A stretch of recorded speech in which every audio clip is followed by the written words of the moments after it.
Are Bloodlines comics. Hey, today we're going to talk about a little bit more of a Green Lantern. We left off last time with Mongul showing up, and we're really just getting into him right now. So, this issue, as you know, Colt, we kind of go into it in Green Lantern, which is Kyle Rayner. He's with his girlfriend, Alex, on the beach, and they're taking pictures because she's a photographer, and they're really getting into it, to tell you the truth, and they're trying to see what his powers can do. Yeah.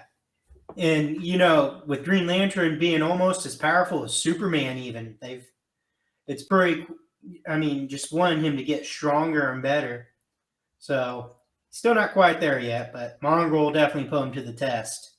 Yeah, absolutely. So, they're just kind of chilling on the beach right now, and it's really, it's kind of cool seeing him like try different things with the ring and see what his imagination can come up with to help protect the people and the world, basically. And it was really cool, and it kind of shows you a little bit more here on how Mongul kind of broke out. Yep, you got all those other guys there fighting the bad guys, fighting the the jailers. Yep, and this guy right here, you're gonna want to pay attention to him. He'll kind of be popping up here soon. Major Force, but we'll get back to him. And so Mongul does on Mongul. Yep, and Mongul, he his big thing is he wants Green Lantern, and not only Green Lantern, but he wants Superman too. He's gonna have his hands full with that one. Yeah, so it's kind of crazy, he wants two of the biggest superheroes in DC, and he wants them both. So as we do all that, you kind of flip through, and it's still showing basically I think the whole issue is really showing how Kyle Rayner can control his ring. But there's a few side things in here. You got this dude, and he was by the bar in the alleyway whenever, one of the Guardians came down and gave the ring to Kyle Rayner. And we don't know what this does yet, but we'll find out here in an issue or two, and we'll explain it a little bit more when we get there. And then, next thing you know, they're on the beach messing around. Here comes Mongul. And it's busting out of the ground, looking for a fight. I mean, he is just ready to go. So you kind of get there, and then I'm going to let Colt, we kind of roll into the next issue, and I think this cover is just awesome.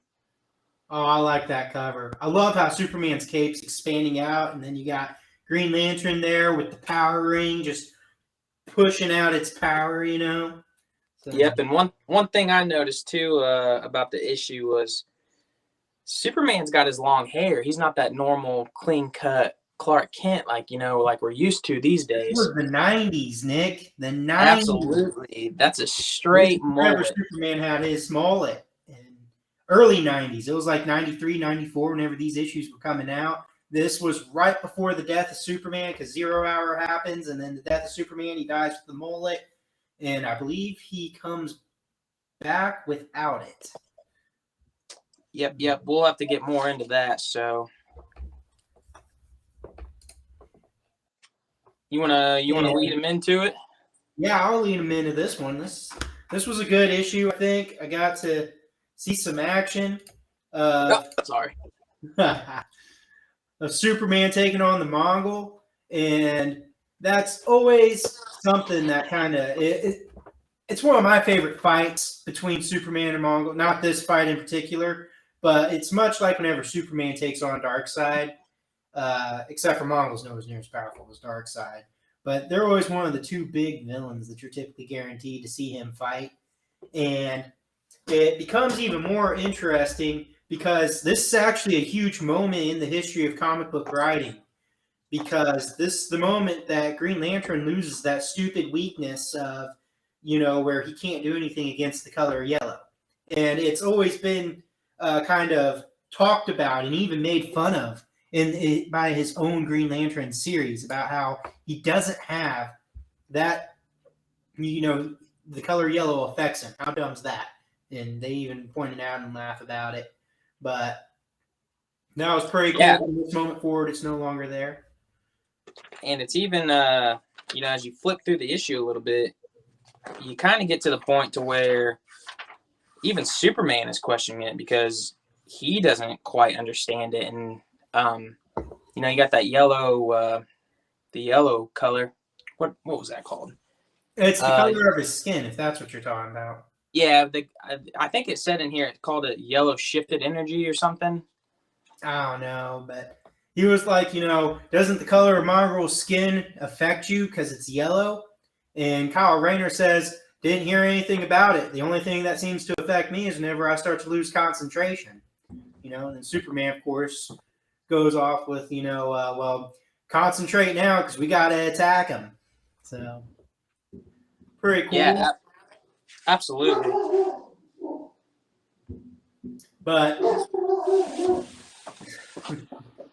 so they wind up beating Mongul, and that takes us on into the next issue where we talk about that guy, Major Force, and Major Force makes a big appearance in a big way in Kyle Rayner's life. He winds up killing his girlfriend Alex and stuffing her into the fridge. Yeah, absolutely. So he throws her in the fridge because here, talk for 10 seconds, Colton. All right, I got this. So he throws her into the fridge. That way, whenever Kyle Rayner gets back home, he comes across her, and he wrote a little note saying "surprise in the fridge," I believe, and it's pretty sad, and it gives you that harsh moment already right off the bat in this early series of Kyle Rayner, and he winds up going off to fight Major Force, and I believe his power ring even runs out of juice. But then, at that exact moment, he winds up pulling out the lantern that is used to power the ring. And he automatically has enough power to take down Major Force.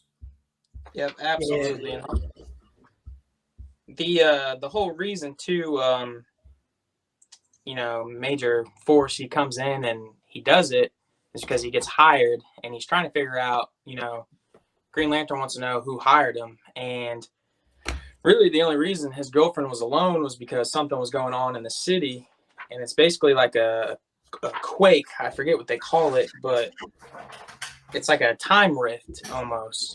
And right in the middle of LA, it looks like the city's in 2088, I think they said. And so he's out there trying to save people, and next thing you know, Major Force shows up, and like you said, it shows that heartbreak, and it could really go either way after that. You know what I mean? Yeah, because one bad moment away, you can either become a supervillain or a superhero, and we get to see Green Lantern step up and become a superhero. It kind of feels like they make you question it in the next issue, because whenever he's going up against Alan Scott, he's kind of real angry and doesn't want to talk to Alan Scott, which, by the way, is the first human Green Lantern, if you're going off of just story writing in general, but it got rewrote to where Hal Jordan was the first human Green Lantern. Yeah, absolutely. And that kind of goes into the next issue, and you got 0 Hour. Yeah. And that kind of pops up, and it kind of comes into play, and it starts off, he's still fighting, Major Force, and he finally comes up with the courage to, not the courage, but the more power, and he ends up defeating him. And then that's when, what are they called? Who is it? LASCU. And it's Los Angeles Special Crimes Unit. And they come in and they basically stop Green Lantern from killing Major Force. And then that's when he goes into the heartbreak, and he meets was it Alan Scott? Yep, Alan Scott. Yep. So he meets Alan Scott for another universe, I believe, Earth 2, if I remember correctly. I think he is. So basically, Green Lantern, Kyle Rayner, he thinks Alan Scott's a bad guy because he just had to deal with Major Force and losing his girlfriend Alex. And all of a sudden he's very mixed. He goes to his apartment and Alan Scott's there, and he kind of confines Kyle Rayner and says, listen, and they start talking about. He kind of showed how powerful he was in that moment too, because Kyle Rayner came in, hot and aiming a gun and stuff. Power Green Lantern gun, of course. But and then all of a sudden Alan Scott just generates that big hand and just smashes him into the wall. Like, kind of like letting him know where he stands. Snatches him up, and then he basically kind of goes into this story about Hal Jordan and what he's doing. And it kind of, it talks about, you have to recharge the ring every 24 hours. And the only weakness is the color yellow, and it just kind of rolls into everything. And once you go into that, I mean, there's some pretty good artwork here. And it kind of just shows Hal Jordan and, what he's done. And we talked about what he's done a little bit in the first episode. And it just, this is where everything starts to come together. And Kyle Rayner is really trying to pull himself together. Yeah, and then just after he gets done with dealing with Alan Scott, whenever Green Lantern's heading out, Superman comes up with Metron. And I feel like Metron really deserves a little bit of an introduction into this. If you've ever heard of the New Gods, they wind up fighting Darkseid quite a bit. It's New Genesis versus Apocalypse. And he comes from that type of deal, but he is not, he stays out of conflict for the most part. I guess he's more like a watcher, if you were to compare it to Marvel. And he sits on the Mobius chair. The Mobius chair takes him everywhere. He's known for being a super genius, really smart, and he's pretty cool. One of my favorite characters. I've always enjoyed it whenever he's in the comics. So, and that's kind of where it leaves off at. Yeah, and we got another section of this book too, and it's really the last section of the book, and gets pretty crazy. So there's a lot of information in that last third. Yeah. So unfortunately, we won't get like all the 0 Hour stuff. 0 Hour is a huge event in and of its own. It crossed over a lot of other characters. So I think we'll wind up getting to see the ending of it, though. And then it moves on from there. So hopefully we'll be able to get to do 0 Hour. Unfortunately, 0 Hour is not something we're truly focused on. We're focused on the Green Lanterns. So, yeah, we'll definitely go through and, we'll do 0 Hour separately because, like you said, there's just so much information and it's crazy, honestly. And it's a really good story arc.